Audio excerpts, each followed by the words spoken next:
Kami bersyukur Kau baik. Kasih setiamu tidak pernah berkesudahan. Terima kasih Tuhan. Di minggu terakhir ini, biarkan kami mendengarkan kebenaran-kebenaran firman-Mu. Kebenaran firman-Mu yang akan meneguhkan langkah-langkah kehidupan kaki kami. Bahkan Tuhan yang akan menguatkan kami, menolong kami memasuki tahun yang baru. Celikan mata rohani kami, bukakan telinga rohani kami, hati pikiran kami taklukkan di bawah kuasa otoritas firman. Berfirmanlah, sembuhkan kami. Berfirmanlah, tegurlah kami. Berfirmanlah dan berikan kami kehidupan-Mu Tuhan. Dan biarkan hamba-Mu, tolong hamba-Mu untuk bisa menyampaikan kebenaran-kebenaran-Mu, supaya umat-Mu semakin mengenal Engkau, mengenal jalan-jalan-Mu dan kehendak-Mu. Berfirmanlah, pengurapan-Mu di tempat ini. Dalam nama Tuhan Yesus Kristus. Amin. Shalom. Silakan duduk Bapak Ibu Saudara. Mohon maaf saya tidak pakai jas karena panas sekali. Ya. Oke. Ini kali pertama saya ada di ibadah ini ya, khotbah. Tadi pagi saya di Hotel Prima. Ya, setelah itu ke sini. Nama saya Hein Jacobstan. Ya. Saya seorang dosen tetap di STI Bali, dan saya juga sekretaris Badan Pengurus Daerah Gereja Betel Indonesia di Sulawesi Selatan. Oke, hari ini kita akan belajar bersama-sama. Ini minggu terakhir. Saya ucapkan selamat Natal bagi kita semua dan memasuki tahun yang baru, tahun yang luar biasa. Tapi ada kebenaran firman Tuhan. Nah, kita akan mereview kembali apa yang telah kita kerjakan selama setahun ini sebagai orang percaya kepada Kristus Yesus. Ya. Dan saya percaya bahwa mungkin kita telah banyak ya beribadah. Kita telah banyak berdoa, berpuasa. Kita telah banyak mencari Tuhan. Kita meminta, kita berdoa, tidak salah untuk itu, tetapi kemudian biasanya kita meminta untuk kepentingan-kepentingan kita sendiri, betul kan? Kita berdoa karena kita menginginkan sesuatu. Kita juga berdoa supaya hidup kita sukses, betul kan? Ya, siapa di sini yang suka hidup sukses? Wow. Tapi firman Tuhan katakan sukses itu ada hal yang biasa saja, ya. Karena itu kita harus melangkah from successful to fruitful, ya, dari sukses kepada kehidupan yang berbuah. Sukses dan berbuah ada hal yang berbeda, ya. Coba kita lihat bersama Yohanes 15 ayat yang ke-16. Yohanes 15 ayat yang ke-16. Bukan kamu yang memilih aku, tetapi akulah yang memilih kamu. Dan aku pergi menetapkan kamu, supaya kamu pergi dan menghasilkan buah, dan buahmu itu tetap. Supaya apa yang kamu minta kepada Bapa dalam namaku, diberikannya juga kepadamu. Firman Tuhan katakan, bukan kamu yang memilih aku. Yesus mengatakan begitu, bukan kamu yang pilih saya, tetapi aku yang memilih kamu. Percayalah bahwa setiap kita, setiap saya dan saudara, manusia itu telah dipilih oleh Tuhan sejak dari semula. Manusia diciptakan oleh Tuhan dan ditempatkan Tuhan di Taman Eden. Sejak semula Tuhan telah memilih manusia. Bahwa manusia dipilih untuk hidup bersama Tuhan. Bahwa manusia dipilih untuk menjadi perwakilan kerajaan Allah di muka bumi ini. Bahwa manusia adalah perpanjangan tangan Tuhan di muka bumi ini. Bahwa manusia adalah pengelola bumi ini. Ya, manusia tidak diciptakan untuk dibinasakan. Neraka bukan tempatnya manusia. Neraka diciptakan untuk iblis. Tetapi karena manusia memilih untuk dibinasakan, memilih untuk hidup seperti iblis, dan mengikuti iblis, maka neraka juga menjadi tempat manusia. Tapi kehendak Tuhan tidaklah demikian. Karena begitu besar kasih Allah akan dunia ini sehingga diberikannya anaknya yang tunggal supaya barang siapa yang percaya kepadanya tidak binasa, melainkan beroleh hidup yang kekal. Jadi Tuhan tidak pernah memilih manusia untuk dibinasakan. Tuhan memilih manusia untuk bisa bersama-sama hidup dalam kekekalan, dalam kerajaan Allah. Lalu kemudian firman Tuhan katakan, aku yang memilih kamu dan aku telah menetapkan kamu. Kalau undang-undang atau pemerintahan ini kan kita pernah belajar, betul kan? Ada TAP MPRS, MPR, TAP MPR. Ketetapan ini sangat susah untuk diubah. Kecuali melalui referendum dan seluruh rakyat Indonesia menginginkannya. Makanya firman Tuhan katakan, aku telah menetapkan kamu.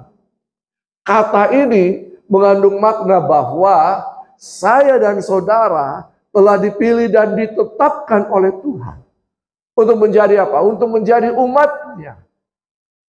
Tetapi bukan hanya sekedar menjadi umatnya, kita dipanggil diselamatkan. Bukan hanya untuk kemudian kita tenang-tenang saja, kita hidup dengan biasa-biasa saja. Tetapi firman Tuhan katakan supaya kamu pergi. Pergi kemana? Pergi ke dunia ini. Bumi dan dunia adalah dua hal yang berbeda. Bumi adalah tempat tinggal. Dunia adalah sistem yang mengatur bumi ini. Ya, atau disebut manajemen dunia ini. Atau dunia itu adalah manajemen. Ya, dunia adalah sistem kerjanya. Bumi ini adalah tempat tinggal kita. Nah, kemana kita harus pergi? Ke dunia, sebab dunia telah dikuasai oleh si jahat. Untuk apa kita ke sana? Untuk menghasilkan buah. Saudara dan saya bekerja dengan menggunakan sistem manajemen, sistem dunia. Betul kan? Semua yang ada telah dibawa kendali sistem manajemen kerajaan kegelapan. Nah, ketika Yesus datang, Yesus berkata bahwa aku telah memilih kamu dan menetapkan kamu supaya kamu pergi kemana ke dunia ini untuk menghasilkan buah. Dunia bisa menjadi gambaran kegelapan. Kita memiliki terang Kristus harus masuk ke dalam dunia yang gelap ini supaya untuk apa? Menghasilkan buah dan buah itu tetap. Ya, jadi kita ini merupakan utusan Tuhan di dunia ini. Saya dan saudara adalah utusan Tuhan di dunia ini. Dimanapun saya dan saudara berada, dalam lingkup pekerjaan yang berbeda misalnya, kita telah diutus Tuhan ke dalam sistem dunia ini. Untuk menghasilkan buah. Dan buah itu bukan hanya sekedar sekali-kali berbuah, pohon itu. Tetapi buah itu adalah buah yang tetap. Apa itu sukses? Sukses adalah status yang menunjukkan bahwa Anda telah mencapai sesuatu. Sukses adalah menggambarkan kemakmuran. Sukses berarti mendapatkan ketenaran. Saya percaya bahwa kita semua menginginkan kehidupan yang lebih baik, betul kan? Bagi pegawai, pekerja akan mendapatkan kedudukan yang tinggi sehingga bisa dengan layak, income yang layak, makmur, betul kan? Semua kita menginginkan kehidupan yang sukses. Apa yang kita inginkan bisa tercapai. Kita punya banyak hal. Sukses bisa digambarkan dengan bahwa saya punya rumah, saya punya kendaraan. Sukses juga bisa bagi orang tua mungkin punya anak-anak yang hebat-hebat, yang luar biasa. Sukses menurut ukuran saya dan saudara. Dan kebanyakan orang yang sukses adalah orang yang hidup dengan dirinya sendiri. Mereka puas untuk itu. Selesai. Saya sudah sampai di posisi sini, posisi yang basah terutama. Ya. Nah sudah selesai. Saya menikmati kehidupan saya. Yang penting saya beribadah tiap hari Minggu. Ya kalau ada jam doa, saya bisa datang, saya datang. Yang penting saya beribadah. Sukses menggambarkan kemakmuran, pencapaian, ya mempunyai followers yang banyak, ya sukses. Tapi apakah Tuhan hanya menginginkan kita sukses? Sukses belum tentu berbuah. Slide berikutnya. Nah, coba kita belajar bersama-sama. Markus pasal 11 ayat ke-14. Maka katanya kepada pohon itu, jangan lagi seorang pun makan buahmu selama-lamanya. Dan murid-muridnya pun mendengarnya. Ayat 20. Pagi-pagi ketika Yesus dan murid-muridnya lewat, mereka melihat pohon ara tadi sudah kering sampai ke akar-akarnya. Memang Alkitab menjelaskan bahwa belum musim berbuah. Pohon ara itu belum bermusim berbuah. Tetapi ada beberapa penelitian mengatakan bahwa biasanya apa yang di waktu Yesus itu pohon ara memang telah selesai berbuah, ya, tetapi bisa saja dia meninggalkan ada buah-buah yang tersisa, 1-2 buah, atau lagi memasuki tahap untuk musim berbuah. Sehingga muncul tunas-tunas buah yang kecil-kecil yang juga bisa dimakan. Nah, tetapi firman Tuhan katakan begini, bahwa pohon ara itu mempunyai daun yang rimbun, yang lebat. Ciri-ciri pohon ara yang berbuah itu daunnya rimbun, lebat. Kalau mau masuki proses untuk berbuah, daunnya meranggas sebagian. Ya. Nah, sukses biasanya ditandai dengan daun yang rimbun. Ketika Tuhan Yesus melintasi daerah itu dan dia melihat pohon ara yang rimbun buahnya, dia cari buahnya, tidak ada. Lalu kemudian, jangan lagi seorang pun makan buahmu selama-lamanya. Lalu apa yang terjadi? Buah itu, pohon itu kering dan tidak berbuah selama-lamanya. Kesuksesan belum tentu berbuah. Katakan kiri kanan, sukses belum tentu menghasilkan buah. Tuhan menginginkan buah. Dalam banyak perumpamaan yang Yesus sampaikan, buah. Suatu kali Yesus berkata, Yesus pergi mengadakan perumpamaan dan dia berkata, ada pohon ara yang salah tumbuh. Tumbuhnya di mana? Kebun anggur. Dan sudah 3 tahun tidak menghasilkan buah.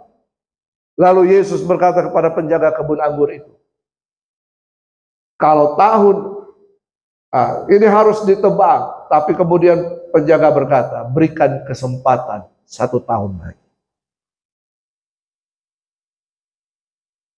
Saudara dan saya, bukan hanya sekedar sukses yang dikejar, tapi hasilkan buah.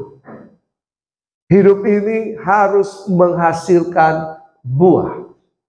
Ya. Nah, Tuhan mau agar kita menghasilkan buah. Slide berikutnya, Matius 3 ayat 8. Jadi, hasilkanlah buah yang sesuai dengan pertobatan. Buah apa yang harus kita keluarkan? Kehidupan yang benar di hadapan Tuhan. 1. Kalau kita sudah bertobat dari dosa-dosa kita, dari setiap pelanggaran kita, jangan lagi kita berbalik ke situ.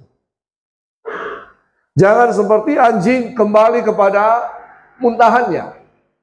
Jangan seperti babi kembali kepada kubangannya. Jadi kita harus hidup seperti apa yang Tuhan Yesus inginkan. hidup untuk menghasilkan buah-buah pertobatan. Dulu suka mengeluarkan perkataan-perkataan kebun binatang. Setelah percaya Yesus, perkataannya menjadi perkataan yang baik.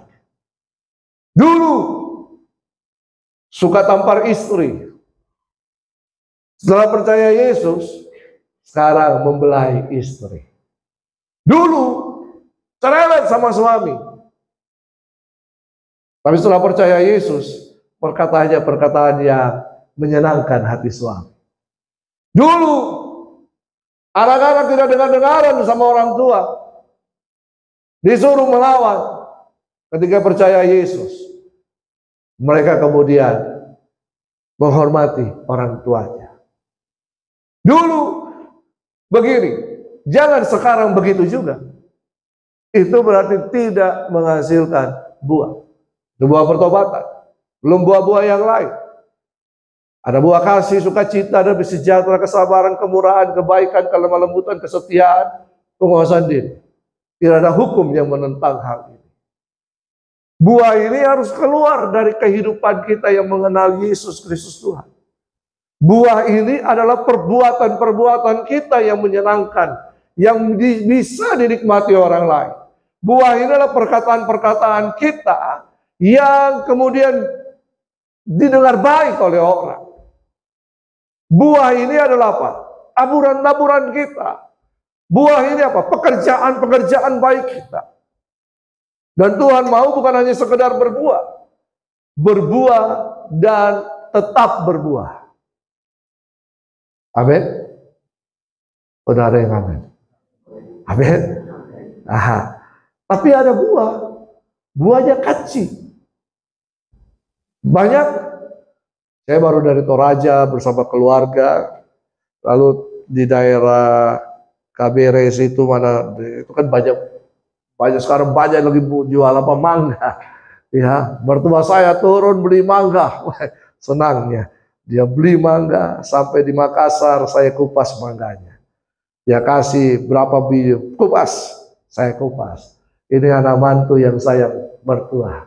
Ya, saya kupas, lalu dia makan. Yang ini kecil nih, tapi yang ini manis. Kecil. Tapi kemudian jadi pertanyaan, apakah pohon yang satu bisa menghasilkan buah yang kecil dan buah yang manis? Bisa nggak? Ya, kalau masih muda, betul. Iya. Tapi maksudnya bisa nggak? Bisa saja. Karena tadi kehidupan ini masih mengikuti sistem kegelapan. Padahal saya dan saudara sudah ada dalam terang Kristus. Bisa begitu? Kita percaya Yesus, kita terima Yesus, ibadah kita angkat tangan menyembah Tuhan, haleluya. Setelah keluar, haleluya, halilintar. Bisa? Bisa. Beri persembahan yang terbaik di gereja, tapi hasil dari korupsi. Bisa? Bisa. Tuhan mau kita menghasilkan buah yang terbaik. Enggak Ji, mulutku Ji, hatiku tidak. Dari hati mengalir keluar. Nah, Tuhan mau kita menghasilkan buah. Kenapa demikian? Karena sejak dari awal Tuhan mau kita berbuah. Kejadian 1 ayat 28 berkata, Allah memberkati mereka. Saya sudah beberapa kali khotbah di Glow, saya berkata bahwa kita jangan kejar berkat, sebab berkat telah ada dalam kehidupan manusia. Kata berkat itu sudah ada, bahkan kata berkat itu telah mendahului manusia sebelum manusia melakukan tugas dan tanggung jawabnya. Di mana buktinya? Kejadian 1 ayat 28. Allah memberkati mereka, lalu Allah berfirman, firman itu memberikan tugas kepada mereka. Beranak cuculah. Indonesia mengatakan memakai kata beranak cuculah, tetapi dalam terjemahan bahasa Inggris, be fruitful, berbuah, hasilkan buah. Tapi kan anak juga buah kandungan, Pak. Benar. Makanya tidak salah. Kita harus menghasilkan anak-anak secara keturunan jasmani, anak-anak rohani, tetapi juga kita harus menghasilkan buah-buah kehidupan. Bukan hanya sekedar berbuah, harus bertambah banyak, harus penuhi bumi, harus menaklukkan bumi ini, dan berkuasa atas seluruh ciptaan Tuhan. Ini kehendak Tuhan. Ya, jangan berhenti di sukses, tetapi harus hasilkan buah. Coba kita lihat Yesaya 47 ayat 12. Yesaya 47 ayat 12. Pada kedua tepi sungai itu tumbuh bermacam-macam pohon buah-buahan, yang daunnya tidak layu dan buahnya tidak habis-habis. Tiap bulan ada lagi buahnya yang baru. Sebab pohon-pohon itu mendapat air dari tempat kudus itu. Buahnya menjadi makanan dan daunnya menjadi obat. Bagus jadi kalau pohon mangga aku begini.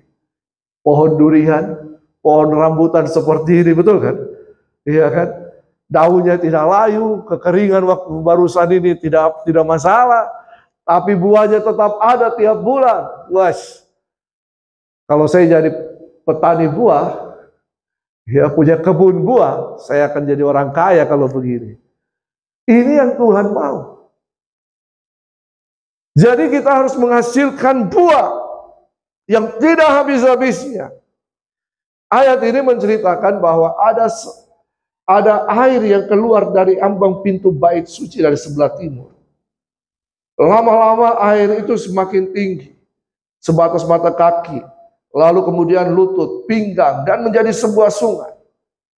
Dan kemudian kiri kanan ditumbuhi pohon-pohon yang bermacam-macam, banyak buahnya, daunnya tidak layu.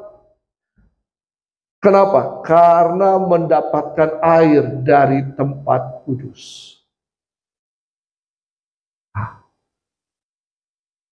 Kita butuh Tuhan. Kita butuh Roh Kudus supaya kita bisa menghasilkan buah-buah yang baik. Amin. Kita harus bertumbuh dalam pengenalan kepada Kristus. Kita harus bertumbuh dalam hubungan kita dengan Roh Kudus. Pohon-pohon ini mendapatkan air dari tempat kudus. Buahnya menjadi makanan, daunnya menjadi obat. Tapi kemudian ada pertanyaan begini, ada nggak buah mangga yang bagus kelihatannya, tapi ternyata ketika dikupas, dipotong, di dalamnya ada yang begini, olok-olok jene. Ada nggak? Ada nggak? Jangan sampai kita jadi orang Kristen seperti itu. Tampak bagus, tapi di dalam penuh kepahitan. Di dalam penuh luka-luka batin. Sehingga terlihat baik. Tapi ketika kita berkata-kata, perkataan kita menyakiti orang lain. Ketika kita melakukan sesuatu, apa yang kita kerjakan menyakiti orang lain. Banyak. Karena itu, mari berbuah yang baik, yang terbaik. Karena Tuhan sudah memilih saya dan saudara. Nah, apa itu buah? Dari tadi bicara buah. Apa itu buah? Buah adalah hasil dari apa yang kita kerjakan dan bisa dinikmati oleh orang lain. Buah adalah hasil dari apa yang kita kerjakan. Buah adalah hasil dari kehidupan kita. Sehingga itu bisa dinikmati oleh orang lain. Suami berbuah berarti suami bekerja sehingga hasilnya bisa dinikmati oleh orang serumah. Itu salah satu contoh. Orang pelayan Tuhan harus menghasilkan buah sehingga pelayanannya bisa dinikmati oleh banyak orang. Dan mereka bukan hanya menikmati pelayanan itu, mereka bertumbuh kepada Kristus. Nah, jadi buah adalah hasil dari apa yang kita kerjakan. Buah itu adalah hasil apa yang keluar dari kehidupan kita dan bisa dinikmati oleh orang lain. Pertanyaannya, Ketika saudara melakukan perbuatan-perbuatan baik bagi seseorang misalnya, lalu kemudian orang itu menyakiti hati saudara, apakah saudara tetap harus bisa mengeluarkan buah-buah yang baik untuk orang itu? Bisa nggak? Bisa nggak? Hai Pak Pendeta, kok tawa aja? Saudara, seringkali kita menyakiti hati Yesus kan? Betul tak? Betul apa betul? Halo? Betul apa betul? Tapi Yesus tetap baik kan? Amin. Yesus tetap baik kan? Apa yang Yesus katakan? 7 kali 70 kali tak terhingga. Nah, kita disuruh untuk melakukan itu. Pergi berbuat baik. Pergi berbuat kepada siapa saja. Jangan berbuat atau melakukan pekerjaan baik, perbuatan-perbuatan baik untuk kemudian mengharapkan jasa, balas budi. Budi tidak mau dibalas, saudara. Menuntut, saya kan sudah melakukan perbuatan baik. Kok Anda tidak membalasnya dengan perbuatan baik juga kepada saya? Berarti Bapak, Ibu, dan saya telah menerima upahnya di bumi ini. Kalau kita punya motivasi demikian, ya, karena itu mari kita berbuat baik. Berbuat adalah perbuatan baik kita, pekerjaan baik kita. Karena Wahyu 14 ayat 13, coba tayangkan dulu, Wahyu 14 ayat 13. Ayat ini tidak ada di slide saya, tapi coba kita baca. Wahyu 14 ayat 13. Yang punya Alkitab silakan baca, buka. Ayat ini seringkali dikhotbahkan di kedukaan. Dan aku mendengar suara dari surga berkata, mari kita baca bersama-sama. Tuliskan, berbahagialah orang-orang yang mati dalam Tuhan sejak sekarang ini. Sungguh, kata Roh, supaya mereka boleh beristirahat dari jerih lelah mereka, karena segala perbuatan mereka menyertai mereka. Perbuatan apa ini? Perbuatan baik yang adalah buah yang keluar dari kehidupan orang percaya. Katakan kiri kanan, kamu harus berbuah. Jangan hanya sukses, terkenal sebagai pemusik handal, tapi harus menghasilkan buah. Buah-buah kebajikan. Ya, buah-buah kebaikan.